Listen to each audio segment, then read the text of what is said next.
Hello, good people. Welcome to our show. Bad people, welcome to our show. Anyone who want to learn more about content marketing, welcome.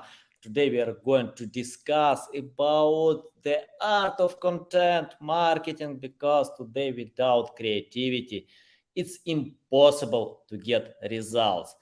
I did it before.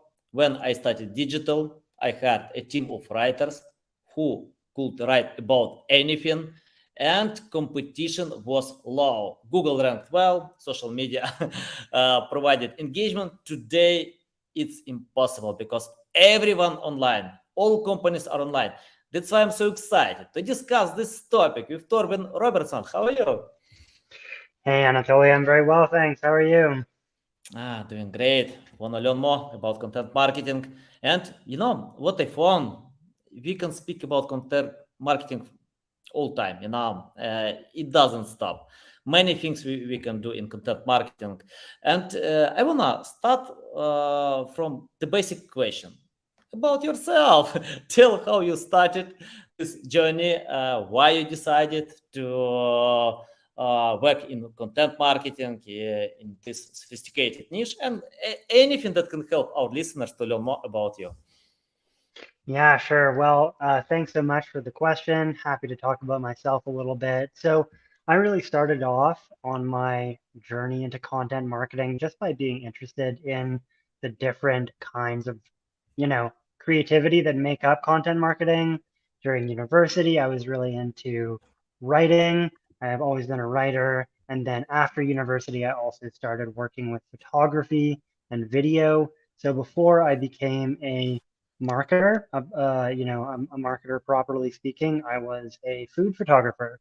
I took videos and photographs of food for a prepared meal company in Toronto where I work. And after that, I thought, well, I'm enjoying the art of content marketing quite a bit. I'm enjoying taking these photographs and videos and writing in my spare time, but I really want to apply the science of content marketing to it as well. So then I went and did uh, a short course in digital marketing, and then that's how I ended up working as first a marketing specialist specializing in content, and now a content marketing manager at a software company. Like you said, it's a very specialized niche that I work in. It's basically tax software. But that's how I got here. It was just a natural progression from enjoying writing and making photographs and videos, and then wanting to professionalize in that space and turning it into an advertising marketing role. Nice, nice. You touch all sides of marketing, content marketing, because writing is foundation, but without multimedia, it's boring. It's not like to write a book. You need to use pictures, and we know that pictures can cost like 1,000 words. So yeah, and when people open content without multimedia, it's hard to get their attention. And I want to ask from the first question about writing. You mentioned that Mhm. you started with this background, and for me, it's the most important element in content creation because you can neglect many things like Wikipedia can do, but it's important to have the best quality text. Investopedia, many other great websites. So if you ask me if I have limited budget, I will use all budget to write great text, especially today when we have AI. So, and we need to be creative. Can you tell about your writing style? How you can learn about customers and create text that people wanna read until the end? Because we have this high bounce rate and we need Mhm. to retain their attention. Any tips about that? Yeah, that's a really good question. Obviously, yeah, bounce rates are high for any website, and especially when you have like a dry topic. For example, my employer, Car Data, we have a very specialized, very technical topic. It's vehicle reimbursement programs. So that's, tax-free programs for companies whose employees drive for work. So, okay, how do you write about that in a way that's engaging and gets people reading, gets people clicking, wanting to talk to you and talk to your sales reps, etc. For me, the first step was just to really invest in educational style content. So I think that, a lot of marketers have a habit of always wanting to pitch their product and not necessarily provide any extra value for their customers. But we kind of decided to take a different approach where we thought, okay, we will basically, not necessarily give away the secrets, but we will empower people to make lots of decisions and to think critically about their own vehicle programs, whether they go with car data or not. So we want to actually serve the people who would benefit from our products. And in that respect, we just decided to create like high value educational content about the problem space, because that's how we see it. We don't see it as just our products. We see it as their problems, and we're really trying to solve for them. So just delivering like super high value content that allows businesses and administrators in businesses to make intelligent decisions about their own tax programs, their vehicle reimbursement programs. That's how we started out. And then the second thing that we decided to do was take an approach where we had a high degree of completeness on a given topic. So for whatever topic we choose to write about, and like every company, there are maybe 6 or 7 core topics that we're always interested in writing about. We wanted to get the articles on the very high level subject and then also drill down and have articles on all of the little minutia that go into that topic as well, and just have a high degree of completeness. So if you're reading through one of our articles and you don't really know what something is, then you can click on the anchor text, you can click on the link and go to another one of our articles, which is about the same topic, explained in the same voice, presented in the same style, so that you can pretty much find out anything you need to about the topic while you're still within our blog space or one of our main website pages. And that so I guess that the final stage of that goal is to kind of end up being the Wikipedia for our little problem space within the world. So we have our products that solve these certain tax problems for businesses, and we want to be the Wikipedia for that space. And that's a luxury that you do have if you are working in a niche space that you might not have if you're working at a huge company. So let's say instead I was working at Ford Motor Company, I wouldn't be able to be the Wikipedia for cars because there are so many other people who are competing in that space, so many people, so many excellent journalists writing about that topic every day. But in our little area of the world of marketing and of business, we're able to really provide a lot of value for people, and we really do have the necessary expertise to be the thought leaders in this space. I know that's a bit of an old word now, but that is how we kind of started out on this journey of building our blog up, and that's our goal, is to be the ultimate resource for people who need our help, whether they want to be our customers or not. Yeah, nice. Yeah, well explained. Love it. Love it. I want to ask about one important aspect of any content. Once I spoke with Jim Edwards, and he worked in Business Insider for 10 years. He started on this company from scratch. Then company was sold for $500 million. Great success. By the way, he wrote a book, Say Thank You for Everything. Great book. And he told me that success of Business Insider depends on creating non-boring content. So if we take any content, especially about B2B or business, it's boring. It's not entertainment. But Business Insider found the way how attract users, readers, how to retain them. So can you tell what to do? If, for example, content can have a lot of valuable insights, but if it's boring, people leave it.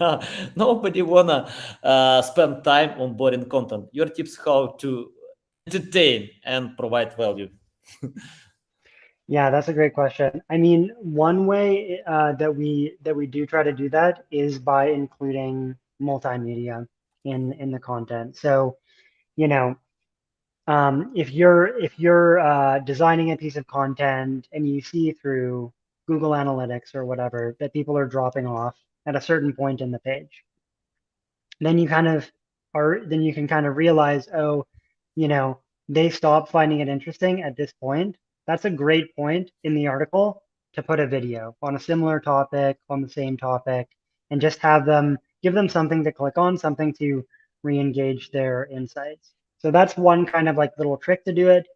But then in terms of just like text design, one thing that I've noticed that is working for us is when you when you set off to write the article, doing research on the people who you think are going to be reading the article can really help to make the article feel like something that they would experience in their own community. So, for example, and this wasn't something that I asked for, but I have this great writer who writes for me, and he returned these articles to me. We were writing about different states. So we serve all the 50 states of the US, and we serve Canada as well. And uh, one of my writers came back with these articles where, he was talking very specifically about the different things that drivers and administrators would experience in these states. So he learned, for example, there's a nickname for every US state, and then there's also a term for the people who live in every US state. And he learned all those terms and he was using them in the articles. So what that gives is to the article this very natural feeling where um, you feel like you're talking to somebody who understands what you're really going through, as somebody who's experiencing business pain points in a certain location. And it doesn't have to be just on location. It can be based on industry or whatever. But the point is that when you deliver an article that is uh, highly researched and very engaged in um, the the lives of the people you're trying to serve, they'll be able to pick up on that, and you'll be able to see, you know, from the results of the articles which ones do better, and you can easily tell if you just write an article with ChatGPT and just post it online, no context or anything, people can pick up on it because when you're reading an article and you don't feel like you want to keep reading or anything, oftentimes it's because it's very generic. It's not personalized at all. It doesn't have any relationship to your own life or to the own problems to your problems that you're experiencing. So finding ways to like personalize articles. It's almost like a personalization token in the same way that you would put it at the beginning of an email or something like that. Finding little phrases and little words that people are able um, to pick up on and latch on to, and that's the sort of thing that keeps them engaged in the article and makes it feel like you're having a conversation with them instead of just, you know, talking to them or trying to sell them something. And then, okay, there's, other tricks. You can put bullet points, you can put infographics, etc. But that's sort of just table stakes. Obviously, you should do that stuff. It's good. It's good article design, but it's really like the theory and the philosophy of how you approach writing, um, and that should be grounded in understanding who you're talking to and trying to speak their language. Because at the end of the day, if you're writing an article, it should be for one of your stakeholders, whether you're a newspaper or a company. It's going to be for one of your stakeholders, and doing the research, becoming educated about that community. That's what's really going to keep them coming back. Nice, yeah, valuable. You mentioned about ChatGPT. I wanna ask more questions. Of course, even if you ask on ChatGPT, I don't know how to play guitar, how to lose weight, you can get only generic answers. Because if you ask like this, you can get like this. Now, yeah, I completely agree. But I love ChatGPT. I use a lot, and we got mentions on CNN, Business Insider, other publications because of editing on ChatGPT, I found this tool works well if you feed with the right data. So don't rely on this tool. Just find the right data and edit content. Can you tell how you use ChatGPT or any other AI tool? Because for me, it's like a must-have today. It's not uh, that was simple to ignore, but hard today. I think impossible tomorrow. And once I spoke with Jeff Coyle, co-founder of Market News, and he told me that in the future we will have three companies. The first company will develop AI, the second implement, and the third will be obsolete. Who can read the trends? So, yeah. So share your tips how to use ChatGPT if it generates generic content. Yeah, so I don't mean to pick on ChatGPT. Just a lot of people make jokes about it nowadays. And but I agree with you on the whole, and I certainly agree with that last quote. Like if you to say, as a writer or a marketer, to say I'm not going to use ChatGPT, to me is the same thing as saying when the internet came out, I'm not going to use the internet. I'm just Yeah. going to keep reading books. You know what I mean? And that's fine, right? There are some books do certain things that the internet didn't, um, but you still should probably use it, especially if you want to be a participant in any kind of business community or even just the modern world in general. There are certain technologies, once they come out, there's just no turning back. So whether you like it or not, you have to learn to use it. And in terms of my own workflows, you know, ChatGPT, so far what I've discovered is that it's a great tool for scaling repetitive tasks. So let's say you want to write like 20 content briefs or something like that. Um, it's pretty hard to do that just as one editor or whatever. You might spend all week doing 20 content briefs. On ChatGPT, it just takes one day or something like that. Um, and I think that so that's one way that I often use it. Another great opportunity is you've written something, you want to deliver it in another form. So you write a long blog post and then you want to make a social media post and you want to make an email out of it as well. ChatGPT is really good at taking your text and turning it into something else. Other AI tools too. ChatGPT is just an example.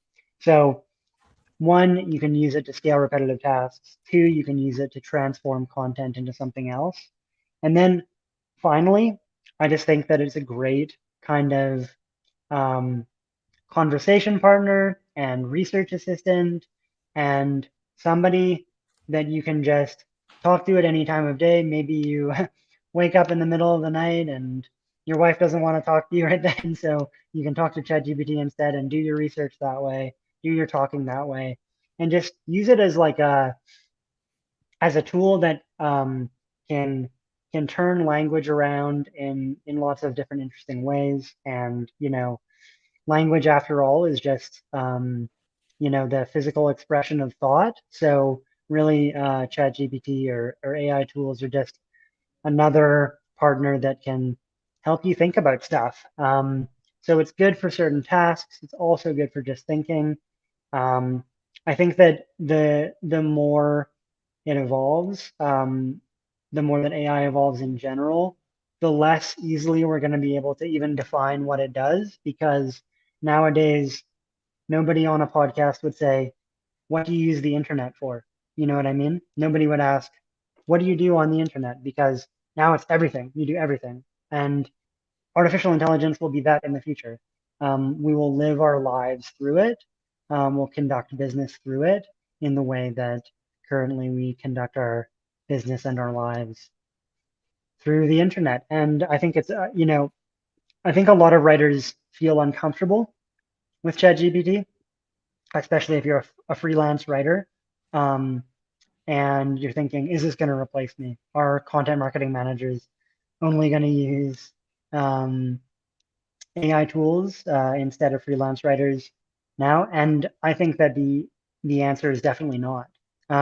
I think that as long as editors have the budget to hire real human writers, they'll keep hiring them because there's so much work to be done. There's enough for ChatGPT and for real people to do altogether.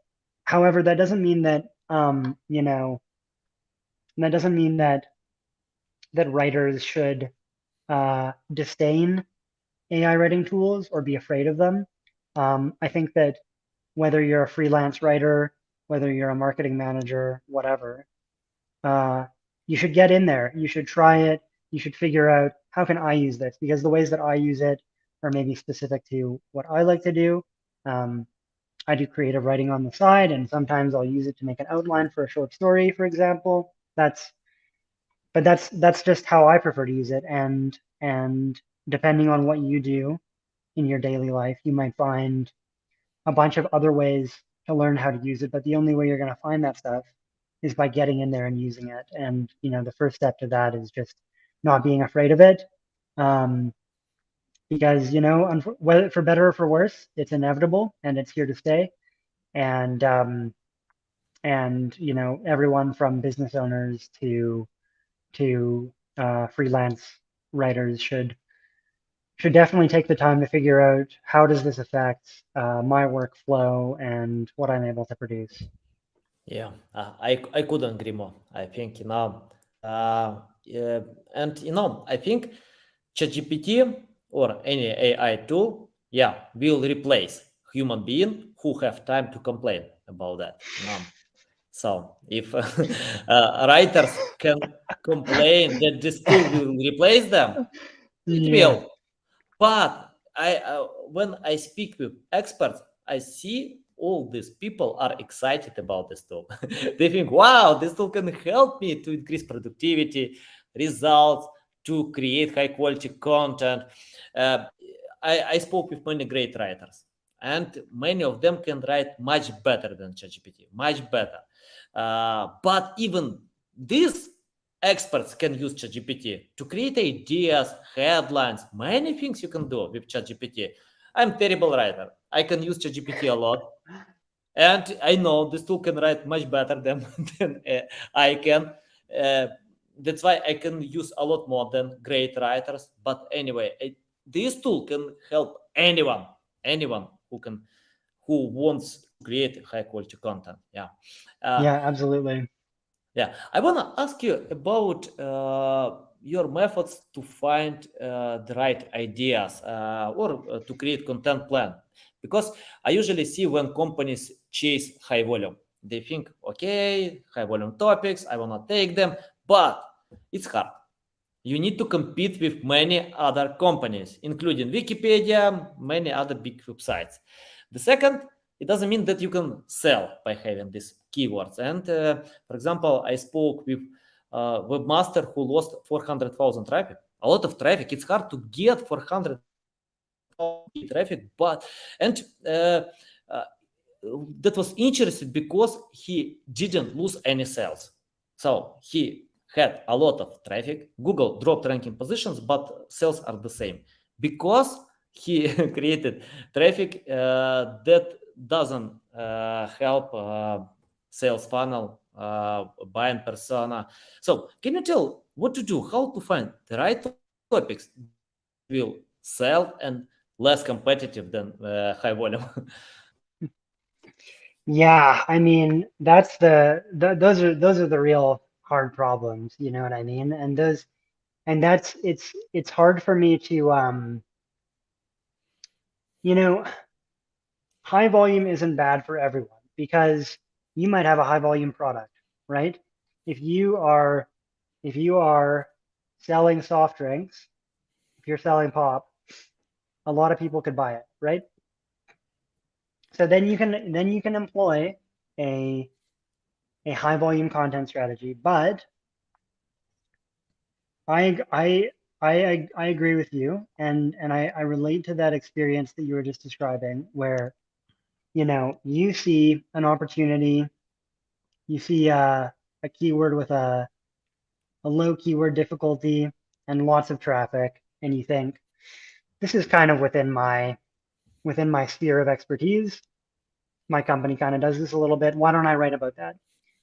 You write about it, and I've had experiences where, you know, a similar thing. You get 2 million impressions, you get 100,000 more clicks, and it doesn't change your sales figures at all. So you Mm-hmm. think, what was the point, right?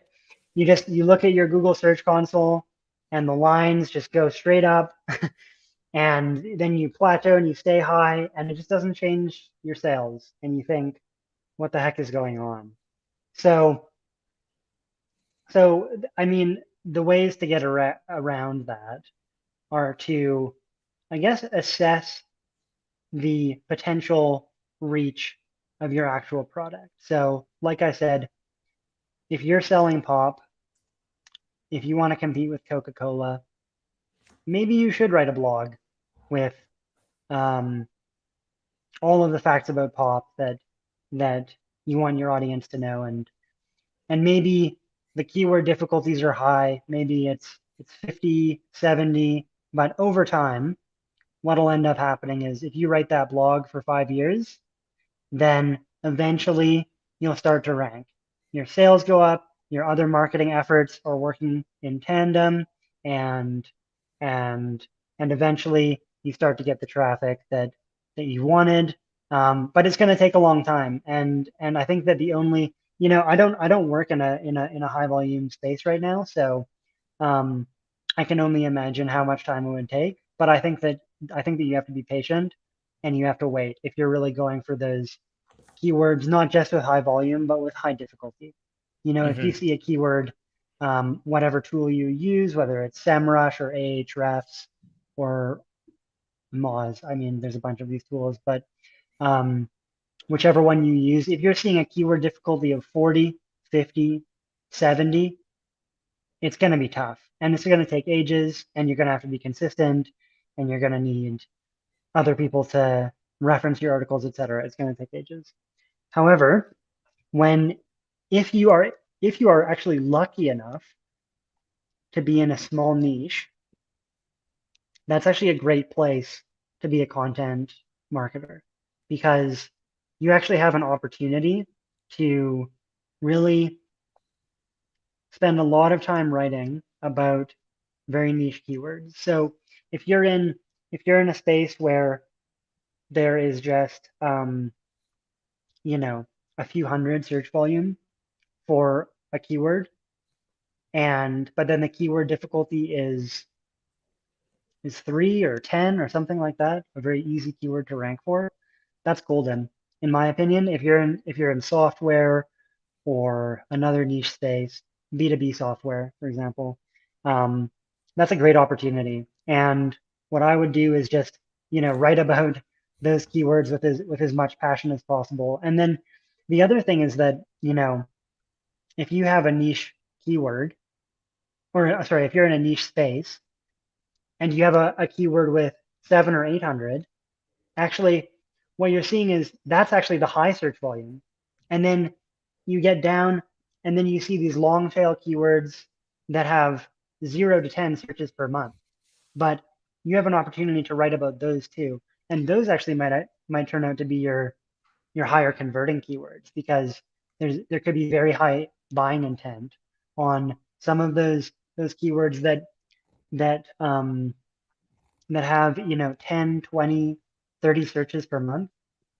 That might be people who have a very high willingness to actually convert. So I think that even in a niche space, you can still fall into the trap of high volume. It's just the high volume is relative. Maybe it's 1,000 searches per month is high volume and 30 searches per month is long tail versus 100,000 and a Yeah. thousand. So it's you gotta pay attention to those things. I'm actually lucky because when I started out content marketing, I started out in a very niche space with low volume because if I had started out in a big company, I just would have been attracted by the big numbers. I would have thought 100,000 people are searching that. Let's write on this. Let's write on this. And then you'd get trapped and you wouldn't know why it wasn't working. So I got lucky. I started out with low volume, long tail, just kind of by chance and by luck, and that's been obviously quite good for it's been a very productive content marketing workflow so far. Nice, yeah, nice, awesome. Torben, I wanna ask about promotion. If you write the best article in the niche, great article, but without promotion, it depends. Big brands like Forbes, popular websites, most of these websites don't need marketing promotion because their audience can do it. If they share article, they have loyal audience who can read, share, even to create links, and it works well. That's why Forbes, big websites never use link building, but small websites need it. It's like blood of our promotion to get results. And I know some medium brands. I mean, like between popular brands like Forbes and websites without traffic, like in the medium stage. And some of them don't use link building too. They create a lot of high quality content. Some content can bring results, some content don't. It's part of the game. And I see different opinions. The last time Google, not the last time, all the time, Google tells we don't need link building, just create high quality content. But sometimes you create this content without ranking, it's hard, it's painful. So your tips, what to do? Do we need link building? Because right now we have, I think like it's decreasing the impact of link building, of links.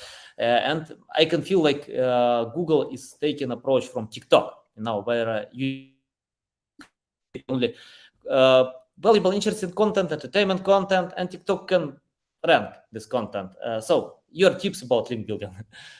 Yeah, so I'm not the best person to advise anyone on link building because I actually haven't gone with that strategy. And I think that it's because of when I got into content marketing. I think that it was a lot bigger before I was a content marketer, frankly. And so I've tried a few times to investigate it and figure out, what would be a good strategy that would work for car data. And in the end, every time I've sort of gone down that road and investigated it and tried to figure it out, and then I've decided not to, or decided to wait and wait. And then at the same time as we were doing that, what started happening was that the blog we were building started to rank organically. So I just thought, I'm just going to spend time creating high quality content. And I guess I'll leave it up to Google, and I'll leave it up to our users and our website visitors to decide what works. That doesn't mean we're not promoting content though. We promote it on social media. That's a big one for us, and we promote it by email. So we are intentionally driving traffic to the content through other audiences. It just hasn't been through other people's blogs and websites through traditional link building. What I would have liked to have done, and what I would like to continue investigating in the future is, if you have partners in your space, other businesses that you work with, people you trust, people whose websites are equally high quality to yours, if you can investigate some way of kind of building up content together, you're writing on similar topics, you can refer to each other's content as authoritative. That could be a good way, and that's something that I'd be interested in investigating in the future. Is you meet another content marketer, or you have a business partner or something like that. Can you work together to build up content in tandem? And then, I mean, that would be interesting to me. Aside from that, we continue to promote content like on social media, by email, etc. And then obviously, I think that the most links going to my website are from within the website, right? So I'm a big fan of, like I was describing this before, just building up your internal linking abilities so that once people finally do find your site, then they stay there for a long time. But in terms of traditional off-page strategies, I am not the best advisor because I actually don't have a ton of experience with that. Yeah, got it. That's okay. If it works, why not? And because I know some big brands, websites that have a million traffic, and they never use link building. I ask a few times, oh, what kind of link building do you have? We have no any link building. Common reply. So it's okay. Okay. I wanna ask about your experience. What I found in my company, we get high results with clients who understand SEO. So if they understand, then we can cooperate like a cohesive team. We know why we need to create high quality content, what kind of content to create, why it's more important to get traffic value than to get more traffic. Many different insights. If my clients don't understand, I usually tell them, take my course, learn from Lily Ray, Jeff Coyle, Mike Phillip, Chelsea Alvis. Go to YouTube, go to Google, find a bunch of free resources. Just learn, get the basic. If you know the basic, you can get great results with me, with someone else, but you know how it works. Let's imagine if you started today from scratch without any experience, knowledge, skills. It's your first day in content marketing. You didn't write any word. You didn't shoot any photos, pictures. Forget about this experience. It's your first day. What will you do today if you started from scratch? That's a great question. I've never thought about that actually. I guess I would, you know what I would do? I think that I would try to listen to my personas. I think that I would try to call a customer or listen to a sales call or something like that, and try to start with how the customers think about the product space that you're trying to sell. So first day on the job, I would listen to sales calls and I would talk to customers, because actually all the keyword research and everything that we do in the end is just kind of a surrogate for how our customers and prospects are thinking and talking about their pain points and the products that they might end up buying. So, and that's what marketing is, right? It's about meeting people where they're at. It's about finding what people need, where they need it, and trying to solve their problem. So, there's a million different technical things to SEO that you can learn, and all of that stuff is important, but none of that stuff will get you anywhere if you don't understand who you're selling to, what you're selling, and why you're selling it. Because that's what it is at the end of the day. SEO is just one way of getting your product to the people who need it, where they need it, and when they need it. Yeah. Nice. I think, the era of lazy marketers is dead now. So if you don't learn about your customers, you can't get results. I remember when I didn't care about customers. I cared only about algorithms. I didn't learn about how to satisfy their intent because competition was low. I knew how algorithm work. Today, I have no idea how it works, because it's complicated machine, And if someone can tell you that someone knows, I don't know. It's lie, because Yeah, even even people on Google don't yeah. know how it works because it's AI.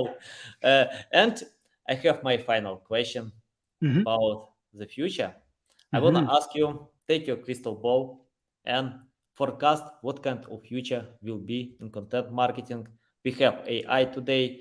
Apple is going to launch headset, augmented reality. I don't know how it looks, but yeah. By the way, I don't see a big difference now because it's the same. If I Yeah. watch to my screen, I can have these glasses. Anyway, many things are coming. Technologies are coming fast. Your prediction about the future and how we can adapt to this possible future. Yeah. It's a great question. And I think that marketers have a tendency to worry about the future because we kind of think a little bit in silos. One person thinks I'm a product marketer, another person thinks I'm a search engine marketer, um, another person thinks I'm a PPC specialist, etc. And I would encourage people to stop worrying about the future. I mean, obviously, you can if you want to, but I think that what we're going to see is more and more content, every day more content, um, higher volumes, faster pace.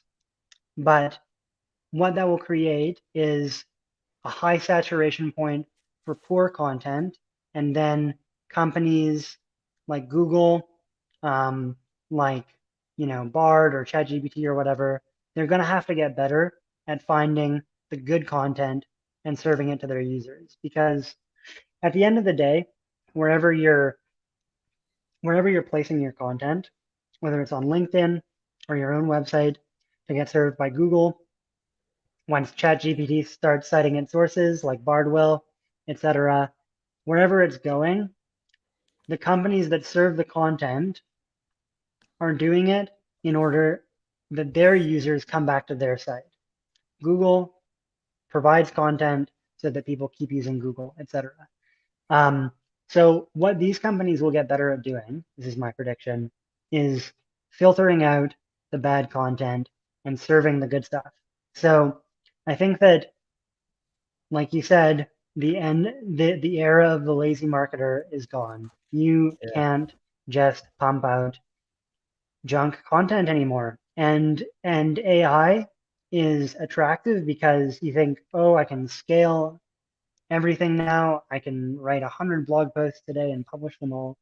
But that strategy in the future will not get us anywhere because soon we'll be able to make AI movies, that look just like real films. And what's going to happen is the internet is going to be completely full of questionable content.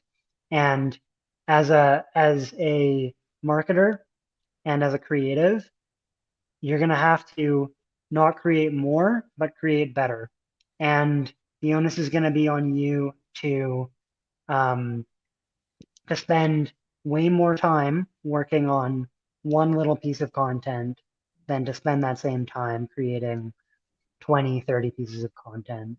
yeah, So that's what I see in the future is the the most people are just gonna make junk and fire it out into the world. But if you want to be successful as a business person or as an advertiser, you're going to need to be very deliberate about what you create, and the companies and the search engines and the whatever that serves this content is going to be designed and redesigned in order to discover the best content, to find what really is actually high quality and will keep their users coming back. So I think that's a good thing. I think that the future of content marketing is actually brighter because, like you said, the day of the lazy marketer has yeah, gone. yeah. I think, yeah, I couldn't agree more. Less but quality is key. It's hard. It's hard to create a lot of content. Uh, then why you need to create a lot of content? Create less content, like Brian Dean. He can Hmm. write an article in one it works well. He got a lot of traffic because he usually creates the best article online, the best, super high quality article. So if you can't create much better, I usually don't touch these topics. So I check and I see, okay, I can create similar, but not better. Why I need to compete with 1,000 other websites? So yeah, it's not good idea. But if you can, then spend all efforts to create masterpiece. If it's not masterpiece, but create the best possible content, then it works. Yeah, Torben, it's a big pleasure to get on my show, to learn from you. I love this experience. Tell the best way how to keep learning from you, how to reach out to you, how to follow you. Yeah, for sure. Yeah, you can follow me on LinkedIn. That's probably the best way. Just Torben Robertson on LinkedIn, and happy to connect with anybody who's interested. Nice. Guys, I'll submit the link to LinkedIn account in the description below. Listen us on Apple, Google, Spotify. Thanks again for time. Love it. So valuable. Guys, I recommend to anyone to follow Torben on social media because you can see a lot of value. Okay, love you. See you.